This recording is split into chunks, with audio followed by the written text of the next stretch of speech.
information I push her way. The crush she has on me rendering her powerless. And I find this lack of defense oddly unerotic.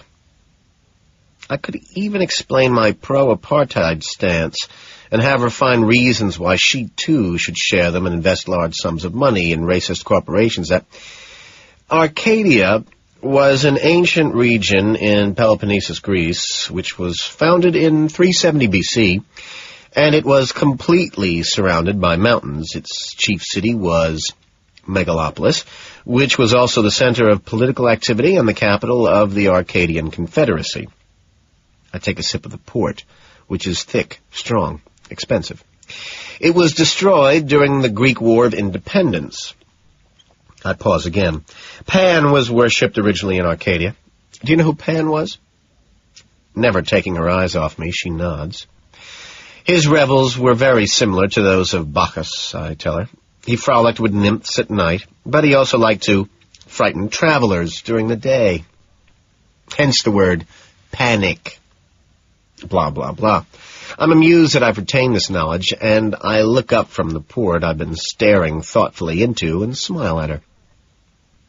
She's silent for a long time, confused, unsure of how to respond, but eventually she looks deeply into my eyes and says haltingly, leaning across the table, "That's so interesting."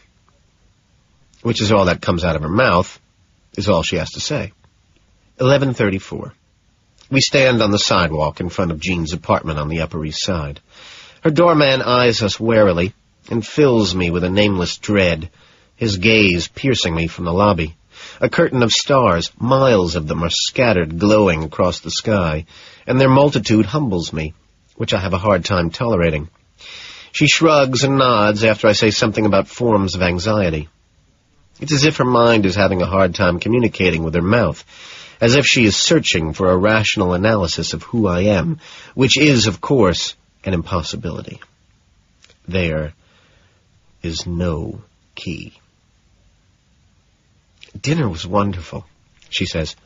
"Thank you very much." "Actually, the food was mediocre, but you're welcome." I shrug.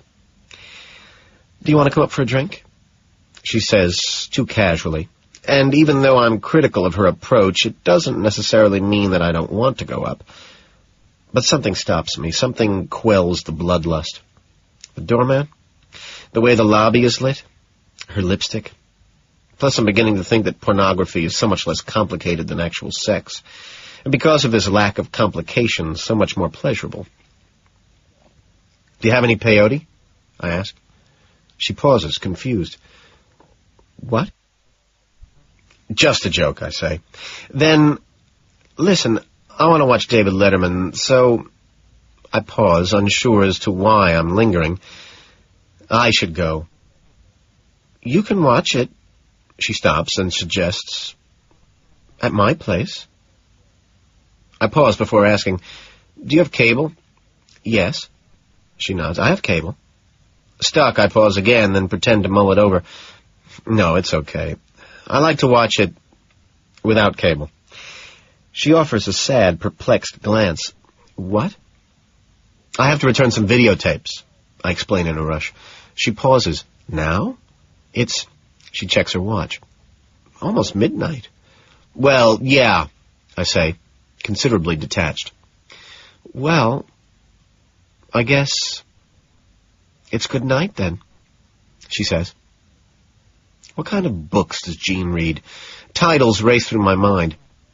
How to Make a Man Fall in Love with You, How to Keep a Man in Love with You Forever, How to Close a Deal, Get Married, How to Be Married 1 year from Today, Supplicant.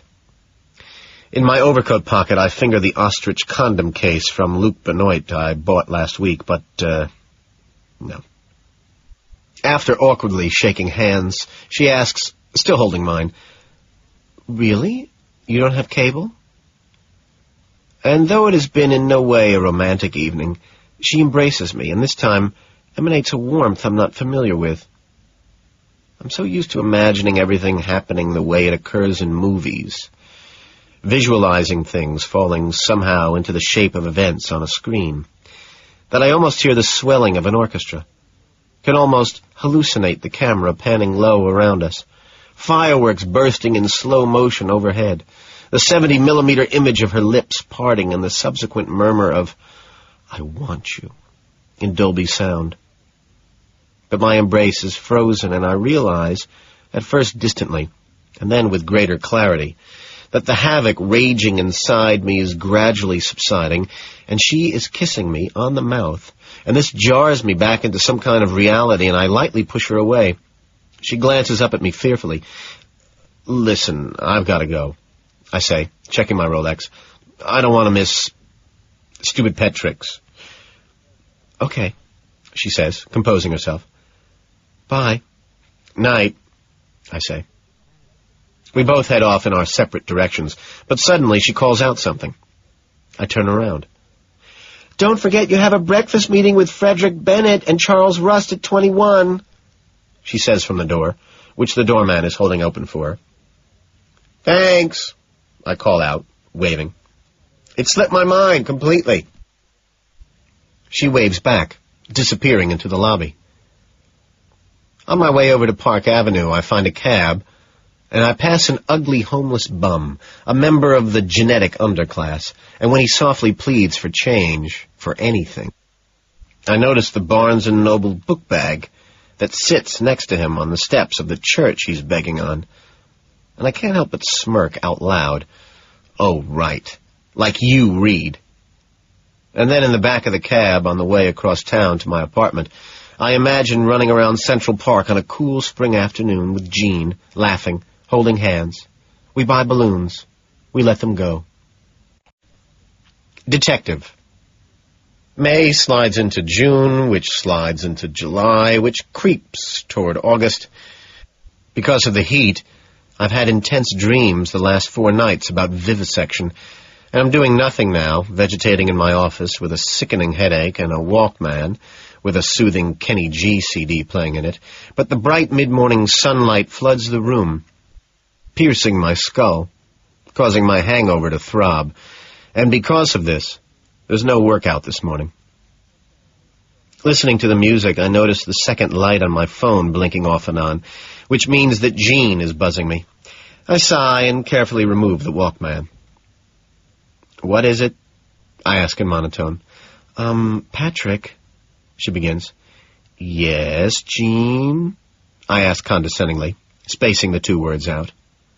"Patrick, Mr. Donald Kimball is here to see you," she says nervously. "Who?" I snap, distracted. She emits a small sigh of worry, then, as if asking, lowers her voice. "Detective Donald Kimball?" I pause, staring out the window into sky, then at my monitor, then at the headless woman I've been doodling on the back cover of this week's Sports Illustrated, and I run my hand over the glossy finish of the magazine once, twice, before tearing the cover off and crumpling it up.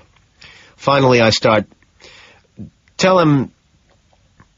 Then, mulling it over, rethinking my options, I stop and begin again. "Tell him I'm at lunch." Jean pauses, then whispers, "Patrick, I think he knows you're here." During my protracted silence, she adds, still hushed, "It's 10:30? I sigh, stalling again, and in a contained panic tell Jean, "Send him in, I guess." I stand up, walk over to the Jody mirror that hangs next to the George Stubbs painting, and check my hair, running an oxhorn comb through it. Then calmly I pick up one of my cordless phones and, preparing myself for a tense scene, pretend to be talking with John Akers, and I start enunciating clearly into the phone before the detective enters the office. "Now, John," I clear my throat, "you've got to wear clothes in proportion to your physique," I begin, talking to nobody. "There are definitely do's and don'ts, good buddy, of wearing a bold striped shirt. A bold striped shirt calls for solid-colored or discreetly patterned suits and ties." The door to the office opens, and I wave in the detective, who is surprisingly young, maybe my age, wearing a linen Armani suit not unlike mine, though his is slightly disheveled in a hip way, which worries me. I offer a reassuring smile. And a shirt with a high yarn count means it's more durable than one that doesn't. Yes, I know. But to determine this, you've got to examine the material's weave. I point to the Mark Schrager chrome and teak chair on the opposite side of my desk, silently urging him to sit. Tightly woven fabric is created not only by using a lot of yarn, but by using yarn of high-quality fibers, both long and thin, which fabricate a close weave as opposed to short and stubby fibers, like those found in tweed. And loosely woven fabrics, such as knits, are extremely delicate and should be treated with great care. Because of the detective's arrival, it seems unlikely that this will be a good day, and I eye him warily as he takes the seat and crosses his legs in a way that fills me with a nameless dread. I realize I've been quiet too long when he turns around to see if I'm off the phone. Right, and... Yes, John, right, and... Yes, always tip the stylist 15%. I pause. No, the owner of the salon shouldn't be tipped.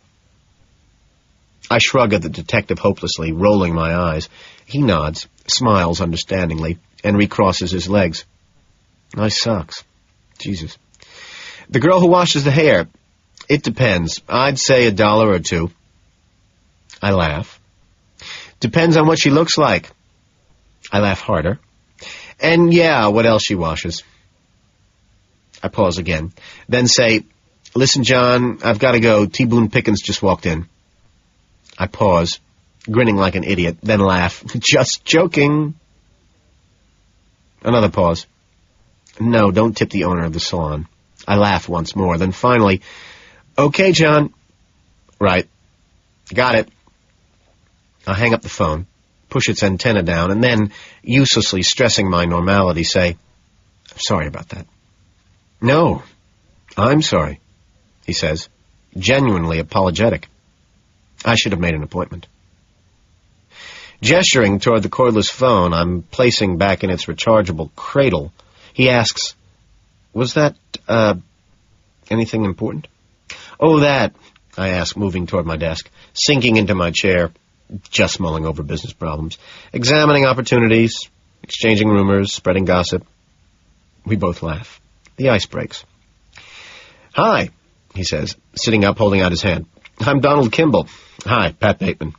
I take it, squeezing it firmly. Nice to meet you. I'm sorry, he says, to barge in on you like this, but I was supposed to talk to Louis Carruthers, and he wasn't in, and, well, you're here, so... He smiles, shrugs. I know how busy you guys can get. He averts his eyes from the 3 copies of Sports Illustrated that lie open atop my desk, covering it along with the Walkman. I notice them, too, then close all 3 issues, and slip them into the desk-top drawer along with the still-running Walkman. So, I start, trying to come off as friendly and conversational as possible, what's the topic of discussion? Well, he starts, I've been hired by Meredith Powell to investigate the disappearance of Paul Owen. I nod thoughtfully before asking, You're not with the FBI or anything, are you? No, he says, nothing like that. I'm just a private investigator. Ah, I see. Yes. I nod again, still not relieved. Paul's disappearance. Yes. So it's nothing that official, he confides. I just have some basic questions. About Paul Owen, about yourself. Coffee? I ask suddenly. As if unsure, he says, No, I'm okay. Perrier? San Pellegrino? I offer. No, I'm okay, he says again, opening a small black notebook he's taken out of his pocket, along with a gold cross pen. I buzz Jean. Yes, Patrick? Jean, can you bring Mr... I stop, look up. He looks up, too. Kimball. Mr. Kimball, a bottle of San Pel... Oh, no, I'm okay. He protests. It's no problem, I tell him. I get the feeling he's trying not to stare at me strangely. He turns back to his notebook and writes something down, then crosses something out. Jean walks in almost immediately, and she places the bottle of San Pellegrino and a Steuben-etched glass tumbler on my desk in front of Kimball. She gives me a fretful, worried glance, which I scowl at. Kimball looks up, smiles, and nods at Jean, who I notice is not wearing a bra today. Innocently, I watch her leave, then return my gaze to Kimball, clasping my hands together, sitting up. "Well, what's the topic of discussion?" I say again. "The disappearance of Paul Owen," he says, reminding me. "Oh, right. Well, I haven't heard anything about the disappearance or anything." I pause, then try to laugh. Not on page 6, at least. Kimball smiles politely. "I think his family wants this kept quiet." "Understandable." I nod at the untouched glass and bottle, and then look up at him. "Lime?" "No, really," he says. "I'm okay." "You sure?" I ask. "I can always get you a lime." He pauses briefly, then says, "Just some preliminary questions that I need to ask for my own files, okay?" "Shoot," I say. "How old are you?" he asks. 27, I say. "I'll be 28 in October." "Where did you go to school?" He scribbles something in his book. "Harvard," I tell him. "Then Harvard Business School." "Your address?" he asks, looking only at his book. 55 West 81st Street, I say. "The American Gardens building." "Nice." He looks up, impressed. "Very nice." "Thanks." I smile, flattered. "Doesn't Tom Cruise live there?" he asks. "Yep." I squeeze the bridge of my nose. Suddenly I have to close my eyes tightly. I hear him speak. "Pardon me, but are you okay?" Opening my eyes, both of them tearing, I say, "Why do you ask?" "You seem nervous." I reach into a drawer in my desk and bring out a bottle of aspirin. "Nuprin," I offer. Kimball looks at the bottle strangely, then back at me before shaking his head. No thanks." He's taken out a pack of Marlboros and absently lays it next to the San Pellegrino bottle while studying something in the book. "Bad habit," I point out. He looks up and, noticing my disapproval, smiles sheepishly. "I know. I'm sorry." I stare at the box. Would you rather I not smoke?" he asks, tentatively. I continue to stare at the cigarette pack, debating. "No, I guess it's okay." "You sure?" "No problem." I buzz Jean. "Yes, Patrick?" "Bring us an ashtray for Mr. Kimball, please," I say. In a matter of seconds, she does. "What can you tell me about Paul Owen?" he finally asks, after Jean leaves, having placed a fortune-off crystal ashtray on the desk next to the untouched San Pellegrino. "Well," I cough, swallowing 2 Nuprin dry, "I didn't know him that well." "How well did you know him?" he asks. "I'm at a loss," I tell him, somewhat truthfully. "He was part of that whole Yale thing, you know." "Yale thing?" he asks, confused. I pause, having no idea what I'm talking about. "Yeah. Yale thing." "What do you mean, Yale thing?" Now he's intrigued. I pause again. "What do I mean?" "Well, I think, for one, that he was probably a closet homosexual." I have no idea. Doubt it, considering his taste in babes. "Who did a lot of cocaine." I pause, then add, a bit shakily, "That Yale thing." I'm sure I say this bizarrely, but there's no other way to put it. It's very quiet in the office right now. The room suddenly seems cramped and sweltering, and even though the air conditioning is on full blast, the air seems fake, recycled. "So," Kimball looks at his book helplessly, "there's nothing you can tell me about Paul Owen?" "Well," I sigh, "he led what I suppose was an orderly life, I guess." Really stumped, I offer, "He ate a balanced diet?" I'm sensing frustration on Kimball's part, and he asks, "What kind of man was he? Besides," he falters, tries to smile, "the information you've just given." How could I describe Paul Owen to this guy? Boasting, arrogant, cheerful dickhead who constantly weaseled his way out of checks at Nell's? That I'm heir to the unfortunate information that his penis had a name, and that name was Michael? No, calmer Bateman. I think that I'm smiling. "I hope I'm not being cross-examined here," I manage to say. "Do you feel that way?" he asks. The question sounds sinister, but isn't. "No," I say carefully, "not really." Maddeningly, he writes something else down, then asks, without looking up, chewing on the tip of the pen, "Where did Paul hang out?" "Hang out?" I ask. "Yeah," he says, "you know, hang out." "Let me think," I say, tapping my fingers across my desk. "The Newport, Harry's, Flutie's, Indochine, Nell's, Cornell Club, the New York Yacht Club, the regular places." Kimball looks confused. "He had a yacht?" Stuck, I casually say, "No, he just hang out there." "And where did he go to school?" he asks. I pause. "Don't you know this?" "I just wanted to know if you know," he says without looking up. Yale," I say slowly. "Right?" "Right. And then to business school at Columbia," I add.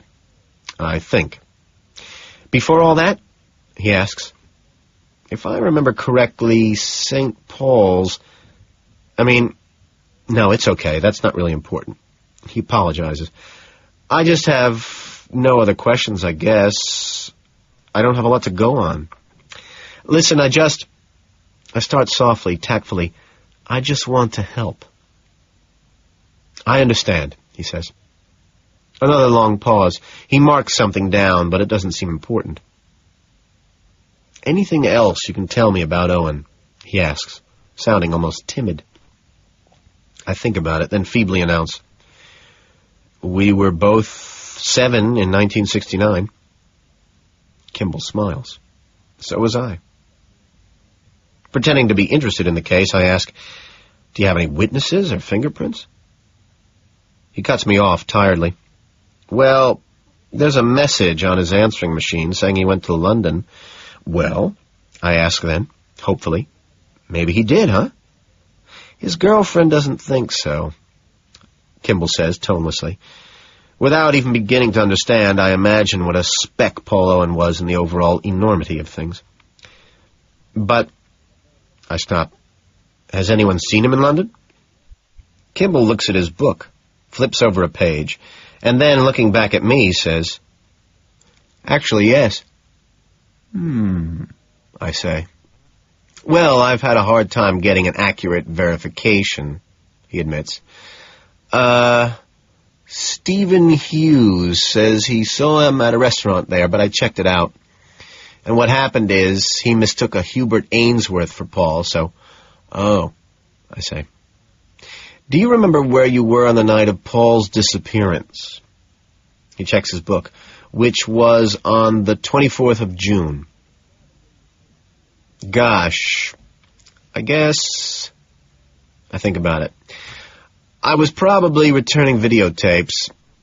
I open my desk drawer, take out my date book, and looking through December, announce, "I had a date with a girl named Veronica."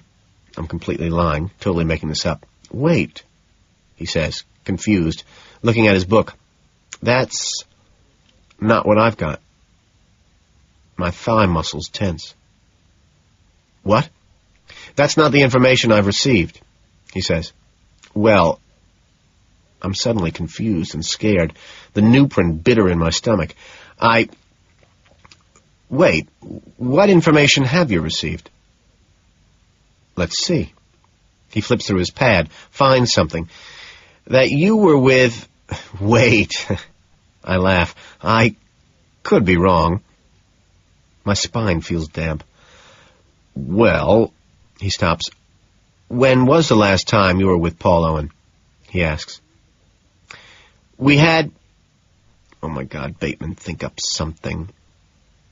Gone to a new musical that had just opened called Oh, Africa, Brave Africa. A gulp. It was a laugh riot. That's about it. I think we had dinner at Orso's. No, Petaluma. No, Orso's. I stop. The last time I physically saw him was at an automated teller. I can't remember which. Just one that was near Nell's. But the night he disappeared? Kimball asks. I'm not really sure, I say. I think maybe you've got your dates mixed up, he says, glancing at his book. But how? I ask. Where do you place Paul that night? According to his date book, and this was verified by his secretary, he had dinner with Marcus Halberstam, he says. And? I ask. I questioned him. Marcus? Yes. And he denies it, Kimball says, though at first he couldn't be sure. But Marcus denied it? Yes. Well, does Marcus have an alibi? I have a heightened receptivity to his answers now. Yes. Pause. He does? I ask. You're sure? I checked it out, he says with an odd smile. It's clean. Pause.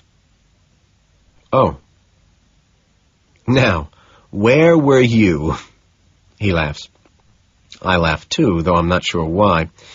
Where was Marcus? I'm almost giggling. Kimball keeps smiling as he looks over at me. He wasn't with Paul Owen, he says enigmatically. So, who was he with? I'm laughing still, but I'm also very dizzy. Kimball opens his book and for the first time gives me a slightly hostile look. He was at Atlantis with Craig McDermott, Frederick Dibble, Harry Newman, George Butner, and... Kimball pauses, then looks up. You. In this office right now, I am thinking about how long it would take a corpse to disintegrate right in this office. In this office, these are the things I fantasize about while dreaming.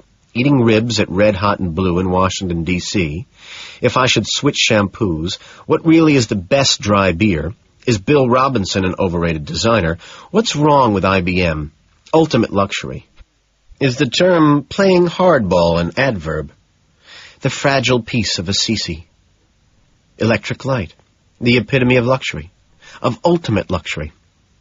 The bastard's wearing the same damn Armani linen suit I've got on. How easy it would be to scare the living wits out of this fucking guy. Kimball is utterly unaware of how truly vacant I am. There is no evidence of animate life in this office.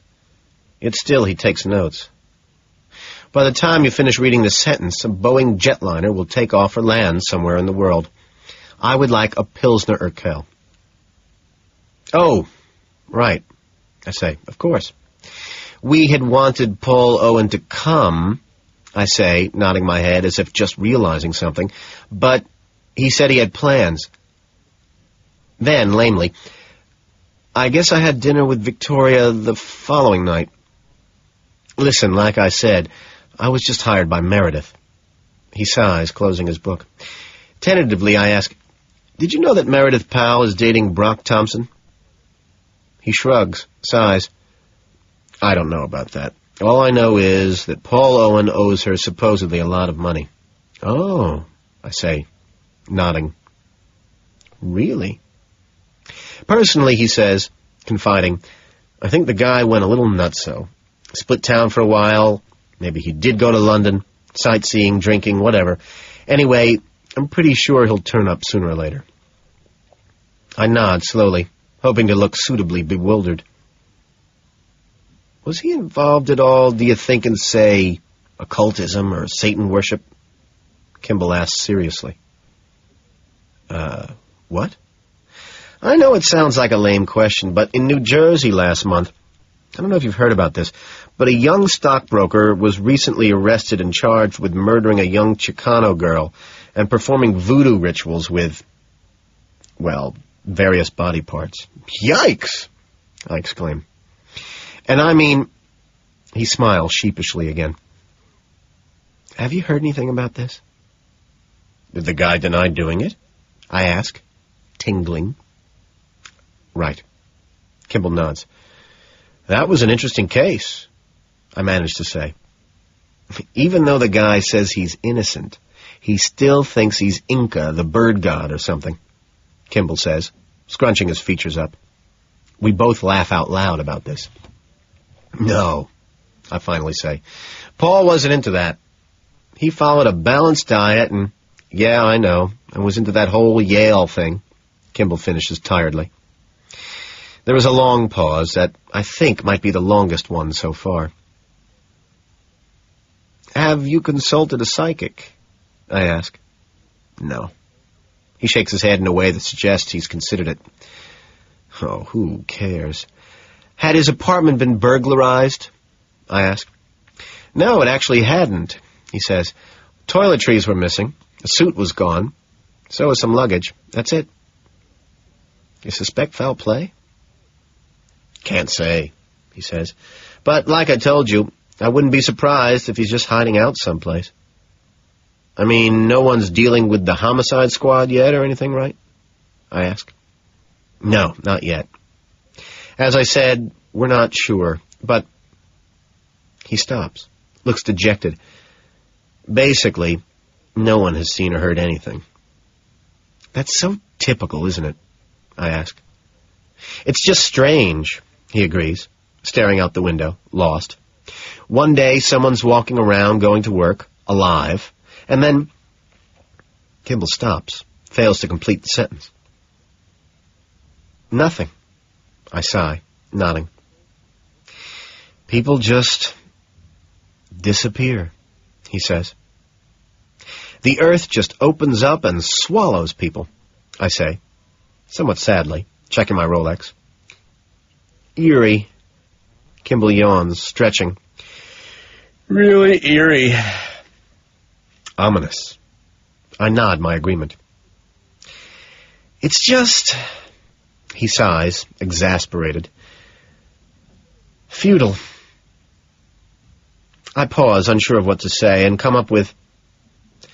Futility is... hard to deal with. I am thinking about nothing. It's silent in the office. To break it, I point out a book on top of the desk, next to the San Pellegrino bottle. The Art of the Deal by Donald Trump. Have you read it? I ask Kimball. No, he sighs, but politely asks, is it any good? It's very good, I say, nodding. Listen, he sighs again. I've taken up enough of your time. He pockets the Marlboros.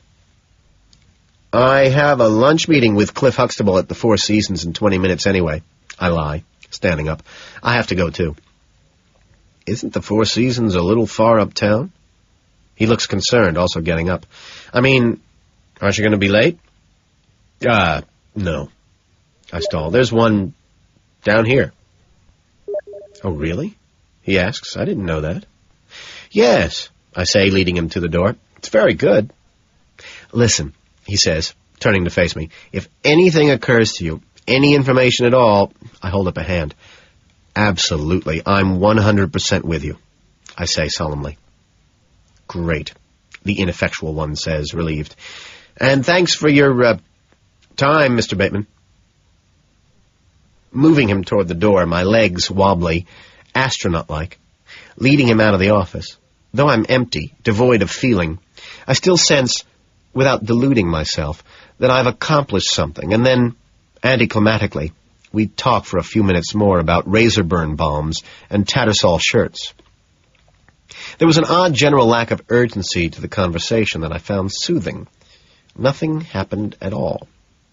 But when he smiles, hands me his card, leaves, the door closing sounds to me like a billion insects screaming, pounds of bacon sizzling, a vast emptiness. and after he leaves the building, I have Jean buzz Tom at security to make sure. I call someone recommended by my lawyer to make sure none of my phones are wiretapped. And after a Xanax, I'm able to meet with my nutritionist at an expensive upscale health food restaurant called Cuisine de Soy in Tribeca. And while sitting beneath the dolphin, stuffed and shellacked, that hangs over the tofu bar, its body bent into an arc,